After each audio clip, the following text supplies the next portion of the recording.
समता बहुउद्देशीय charitable trust यांच्या वतीनं 79व्या स्वातंत्र्य दिनाचं औचित्य साधून मोफत वैद्यकीय शिबिर, सामाजिक आणि शैक्षणिक मार्गदर्शन, गुणवंत ज्येष्ठ नागरिकांचा सत्कार आणि चर्चासत्राचं आयोजन जी पॅरामेडिकल कॉलेज ठाणे येथे करण्यात आलं होतं. या कार्यक्रमाचे प्रमुख पाहुणे डॉक्टर गौतम गोसावी सर होते. या चर्चासत्राचे प्रमुख वक्ते म्हणून Abasaheb Chaskar, doctor Tejaswini Gosavi, Madhukarrao Thorat, doctor DS Sawant यांनी मार्गदर्शन केलं. या कार्यक्रमाला भास्कर केदार, जयराम मोरे, बाळाभाई मिटकर, अनिल रोकडे यांनीही उपस्थिती दर्शवली. स्वातंत्र्य दिनाचं औचित्य साधून समता बहुउद्देशीय चॅरिटेबलचे अध्यक्ष BP वानखेडे आणि ज्येष्ठ विचारवंत डॉक्टर DS सावंत यांच्या संयुक्तरित्या केक कापून वाढदिवस साजरा करण्यात आला. उभयंत्यांनी त्यांना हार्दिक शुभेच्छाही दिल्या. या कार्यक्रमाचं सूत्रसंचालन सुरेखा गंडाकुश यांनी केलं, तर गौतम गोसावी यांनी आभार प्रदर्शन केलं.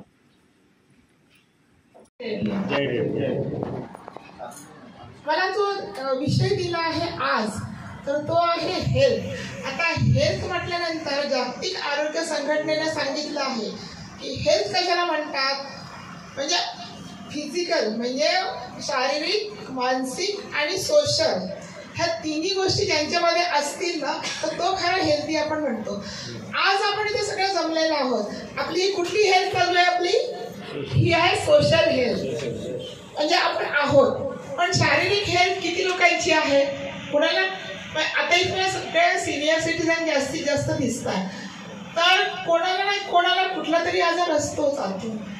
आणि हा जो आजार आहे तर तो कशामुळे होतोय? आपल्या लाईफस्टाईलमुळे. आपली लाईफस्टाईल, आधीची जी लाईफस्टाईल होती आणि आताची जी लाईफस्टाईल आहे त्याच्यामध्ये खूप खूप फरक आहे. पण अजूनही आपण सगळं म्हणजे जे काही करतो, जेवण घेतो, काय करतो ते आधीच्या याच्याप्रमाणे, उलट जास्त कॅलरीज आपण घेतोय आणि त्याच्यामुळे हा सगळे आपल्याला प्रॉब्लेम जे होत आहेत, जसं की मोटापा म्हणा किंवा हार्ट अटॅक म्हणा किंवा डायबिटीस. आता डायबिटीसमध्ये तर आपल्या कंट्री जी आहे ते नंबर 1 झालेलं आहे, आपणच केलं आहे ते. प्रत्येक 2 घरं सोडले की तिसऱ्या घरामध्ये डायबिटीस दिसतो. आणि तेही मोठ्या म्हणजे असे डायबिटीसवाले असे भेटले सगळ्यांना एकमेकांना की मोठ्या ह्याच्याने म्हणतात, तुम्ही किती गोळ्या घेतल्या? मला इंजेक्शन चालू आहे. तुम्ही किती गोळ्या घेतल्या? म्हणजे इतका अभिमान आहे, म्हणजे त्यांना काही वाटतच नाही की आपली लाईफस्टाईल किती चुकलेली आणि त्याच्यामध्ये चाललेलं. तर ह्या सगळ्या गोष्टी असतात आणि आपल्याला जाणीव पण नसते. तर आपण सगळ्यांनी आता मी म्हणजे लाईफस्टाईल कशी असावी, आता आपल्याला काय हवं? ॲक्च्युली वेळ खूप कमी आहे आणि मी आधीच सांगितलं हे की डोक्यांच्या केसापासून ते पायाच्या नखापर्यंत, म्हणजे प्रत्येक ऑर्गन जो म्हणतो आपण, केसाला पण आपण फार म्हणजे हे करतो की दुर्लक्षित करतो आणि नखाला, पण प्रत्येक गोष्ट जी आहे तर त्याच्यामध्ये आपल्या हेल्थसाठी म्हणजे जे काही आहे ते भरलेलं आहे. तर ही जी हेल्थ आहे, तर आता मी थोडक्यात सांगते, खूप मोठा विषय आहे पण थोडक्यात सांगते. आपल्या शरीराला फक्त काय पाहिजे असतं? ग्लुकोज.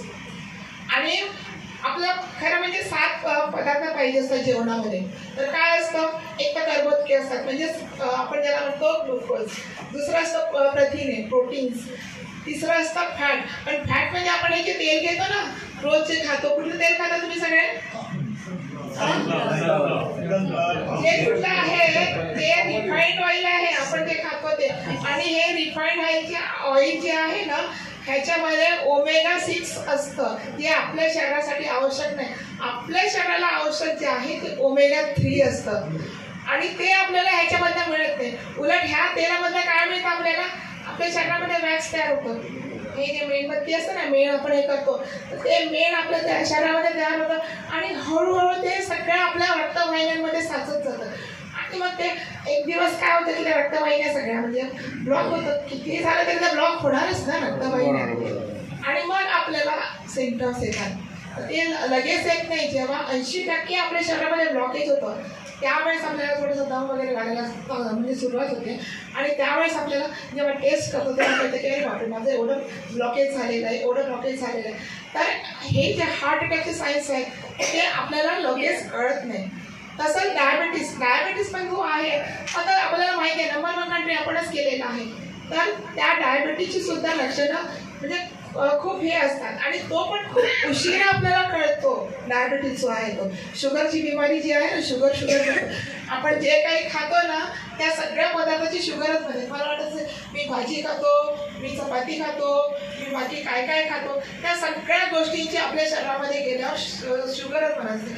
आणि आपल्या शरीराला काय माहिती आहे, फक्त शुगर म्हणजे ग्लुकोज, प्रथिने म्हणजे प्रोटीन्स, नंतर मग फॅट, एसेन्शियल फॅटी ॲसिड्स ज्याला म्हणतो ते ओमेगा 3, आणि आपल्याला पाहिजे असतात व्हायटमिन्स जे की आपल्याला फळामधनं आणि भाज्यांमधनं मिळतात. पण आपण कशी भाजी एवढीशी खातो आणि चपाता,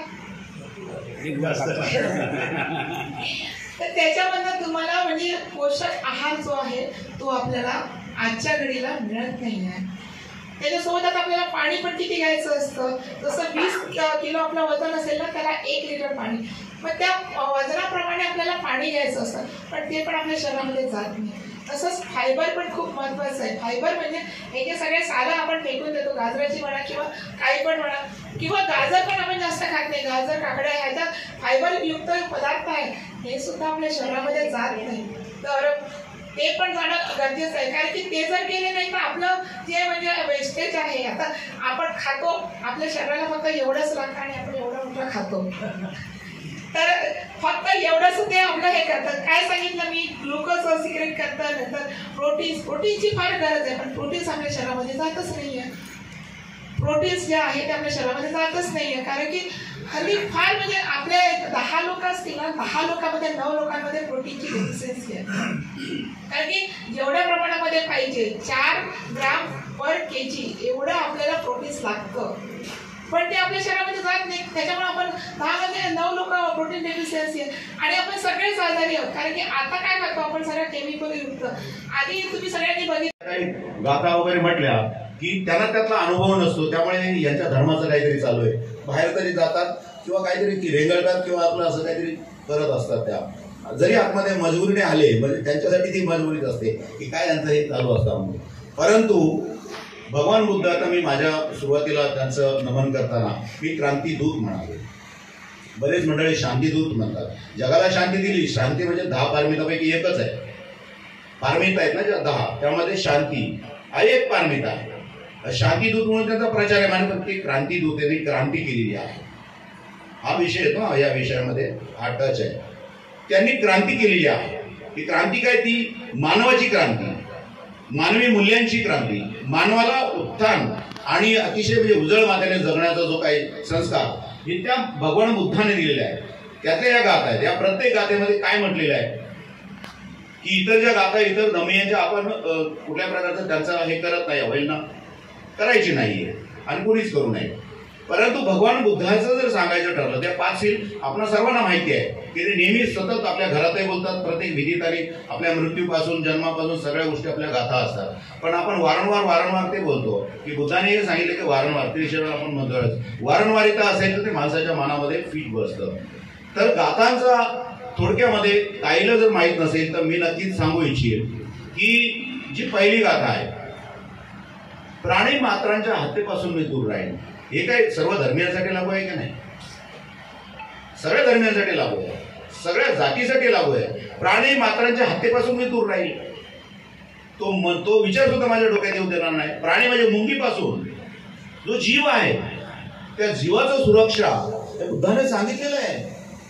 बुद्धाला तुच्छ लेखण्याची जी भावना या ठिकाणी इथल्या ब्राह्मणी व्यवस्थेने केलेली आहे, किती अतिशय म्हणजे अशा हुशार आणि षड्यंत्री पद्धतीने केलेली आहे की इथला आमचा जो समाज पूर्वी उद्दिष्ट होता आणि तो नंतर त्याला जातीमध्ये जवळजवळ 6400 किती जातीमध्ये विभागला गेला आणि तो एकमेकाच्या असा म्हणजे तो आडपडदे ठेवू लागला. पण बुद्धाच्या ही जी गाथा आहे 2500 वर्षानंतर सुद्धा सपकाळ गुरुजींच्या तोंडावर रेंगाळते, म्हणजे आपल्या सर्वांच्याच बुद्धिस्ट म्हणून. आणि याच्या पाठीमागचं कारण बाबासाहेब आंबेडकर आहे. तर ही मी फक्त एक गाथा झाली, पण प्रत्येक गाथेला अर्थ आहे. मी व्यभिचार मुक्त राहील, व्यभिचारापासून दूर राहील, किंवा मी प्राणी हत्या करणार नाही, किंवा मी शेवटचे जे काही पाचवी जे आहे की मी व्यसनांपासून दूर राहील, मादक पदार्थांपासून दूर राहील, मादक पदार्थांचं सेवन करणार नाही, साधी तंबाखू सुद्धा चोळणार नाही. एवढे सगळे तत्वज्ञान मानवी जातीला कल्याणकारक उपकारक अशा पद्धतीचे तत्वज्ञान बुद्धाने दिलेलं आहे. या गाथा आहेत. त्या इथपर्यंत आता 2,500 वर्ष मानवासाठी या ठिकाणी आलेले आहेत. आता मी जास्त याचा अर्थ सांगत बसणार नाही या ठिकाणी.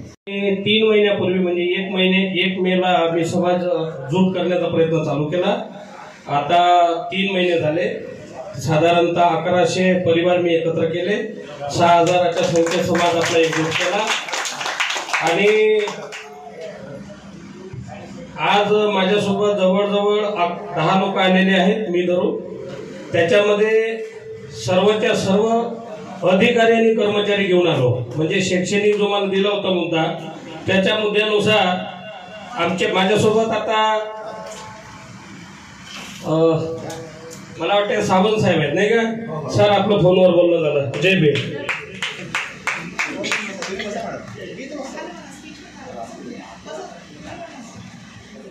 आणि म्हणून एक प्रयोग आम्ही चालू केला समाजाला संघटित करण्यासाठी. बाबासाहेबांना आम्ही मानतो, बाबासाहेबांना आम्ही डोक्यावर घेतलं, पण बाबासाहेबांना आम्ही डोक्यात घेतलं नाही. आणि म्हणून बाबासाहेब गेल्याच्या नंतर बाबासाहेबांनी मला वाटते 56ला गेले, 57ला दुरुस्त ना दुरुस्त RPI झाली आणि त्याच्यानंतर जो कलंक लागला तो आजपर्यंत चालू आहे. मग घरात दगडाखाली एक दगड घेतला, त्या दगडाखाली एक राष्ट्रीय अध्यक्ष रोज तयार होते आणि तिकडे ते लोक म्हणतात आम्ही संविधान बदलू. हा इकडून सांगते मी हात तोडून टाकीन. आता हात तोडण्यासाठी त्याला संसदेत जायला लागत, तो संसदेत जाऊ शकत नाही. बरोबर आहे. आणि मग पोलीस स्टेशनला जर आम्ही गेलो तर तिथं पहिले विचारले जाते तुम्ही कोणत्या गटाचे, तिथं एक मानी आहे का नाही. त्याच्यानंतर जर एखाद्या शासकीय कर्मचाऱ्याकडे गेलो तोही त्यात नजरेने बघते RPI वा वा क्या बात आहे, हा कोणत्या गटाचे. आणि मग तो जेव्हा ते करत असते त्यावेळेला तो खुसखुरीत वृत्तीने बघत असते आमच्याकडे. आणि म्हणून आमच्या समाजाच्या अधिकाऱ्याकडे गेलं तर त्याला तुम्ही माहितच आहे आपलाच भाऊबंद आहे, घाबरण्याचं काहीच कारण नाही. तो त्याला मानवी देत नाही. बरोबर. आणि म्हणून सगळ्या बाजूचं नुकसान जर भरून काढायचं असेल तर बाबासाहेबांना 2 वाक्य दिले होते. त्या 2 वाक्यावर आजपर्यंत काम झालं नाही. सर मी त्या 2 वाक्यावर काम करण्याचं चालू केलेलं आहे. पहिलं वाक्य आहे बाबासाहेबांचं संघटित व्हा आणि दुसरं वाक्य आहे तुमच्या कमाईचा 20वा हिस्सा द्या. मग मी पहिल्या वाक्यावर काम करतो. बाबासाहेबांना पुढच्या 500 वर्षाचं माहित होतं. बाबासाहेबांनी काही त्यावेळेस संघटित व्हा नाही, त्या संघटित व्हा तेवढ्या अक्षरामध्ये गेल्या अजून पुढील 500 वर्षाचा इतिहास लपलेला आहे म्हणून लक्षात घ्या. बाबासाहेब गेल्यानंतर दुरुस्त ना दुरुस्त जे झाली सुरुवात आणि मग आता हजारो गटानंतर लाखो मित्रमंडळ, लाखो सामाजिक संघटना, लाखो ट्रस्ट, लाखो पण विजय काय होण्याचा चान्सेस अजिबात नहीं. हमको अपनों ने मारा गैरों में क्या दम था, कश्ती मेरी भाडू बीजा पाणी कम था. आणि म्हणून मित्रांनो आम्हाला दुश्मनाची गरज नाही. आम्ही तर ते दुश्मन आहोत. आम्हाला दुश्मनाची गरज आहे का? अजिबात नाही. मग बाबासाहेब गेल्यानंतर काही काँग्रेसमध्ये गेले, काही BJPत गेले, काही शिवसेनेत गेले, काही राष्ट्रवादीत गेले, काही इतर पक्षात गेले आणि उरले सुरले गटात गेले. बाबासाहेबाचं संपूर्ण घर खाली झालं. मग ज्या बाबासाहेबाचे लेकरं बाबासाहेबाच्या घरात पाहिजे होते ते बाबासाहेबाचे लेकरं दुसऱ्याच्या घरात भाडे राहतात. कारण ते कामापुरतं ठेवतात. त्यांना माहित आहे इलेक्शन आल्यापुरतं बिर्याणी मग जे पदार्थ देतात ते दिल्यानंतर मोठं पद तेवढ्याच पुरतात. त्याच्यानंतर त्याला अनव्हॅल्युएबल त्याला कोणी विचारत नाही. आणि म्हणून आम्हाला जर पुन्हा त्याच पद्धतीनं काम करायचं असेल तर पहिले संघटित व्हायला लागेल. मग सगळेच नेते म्हणतात संघटित व्हायचं आहे. सगळे नेते सगळेच म्हणतात संघटित व्हायचं आहे. आणि संघटित नेते होऊच शकत नाही.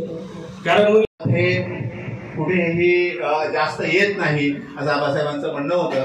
अत्यंत बरोबर बोलले, मलाही मान्य आहे. पण बाबासाहेबांना जे स्वातंत्र्य अभिप्रेत होतं ते वेगळं होतं. म्हणजे हे राजकीय स्वातंत्र्य आम्हाला मिळालेलं आहे. आम्हाला खरं सामाजिक आणि आर्थिक स्वातंत्र्य मिळालं नाही. त्यासाठी आपण संघर्ष केला पाहिजे. ती आपली लढाई अजून अपुरी राहिलेली आहे आणि त्या बाबतीत आपल्याला विचार करायचा आहे. बाबासाहेबांना का घेतलं जात नाही त्याचं कारण असं की बाबासाहेबांचा जो विचार आहे, जो सामाजिक आणि आर्थिक जी समता आहे त्या समतेचा किंवा त्या स्वातंत्र्याचा जो विचार आहे तो विचार पुढं येत नाही आणि म्हणून बाबासाहेब पुढे येत नाही. तर तो आपल्याला प्रकर्षानं पुढे आणावा लागेल असं मला या ठिकाणी वाटतं. असा एक मुद्दा मी ऐकला होता, तर त्यावर मला असं म्हणायचं आहे की बाबासाहेबांना जे स्वातंत्र्य अभिप्रेत होतं ते हे स्वातंत्र्य नाही. कारण बाबासाहेबांना सांगितलं होतं की हा जर स्वातंत्र्य हे जर असंच चाललं तर हे म्हणजे ब्राह्मणशाही आणि जी म्हणजे भांडवलशाही हे यांचं हे स्वातंत्र्य आहे आणि हे स्वातंत्र्य इथल्या 85% बहुजन समाजाला न्याय देणारं स्वातंत्र्य नाही. आणि हे ज्यावेळेला इथल्या 85% बहुजन समाजाला कळेल त्यावेळेला हा डोलारा जो आहे हा डोलारा इथली बहुजन उद्ध्वस्त केल्याशिवाय सोडणार नाही.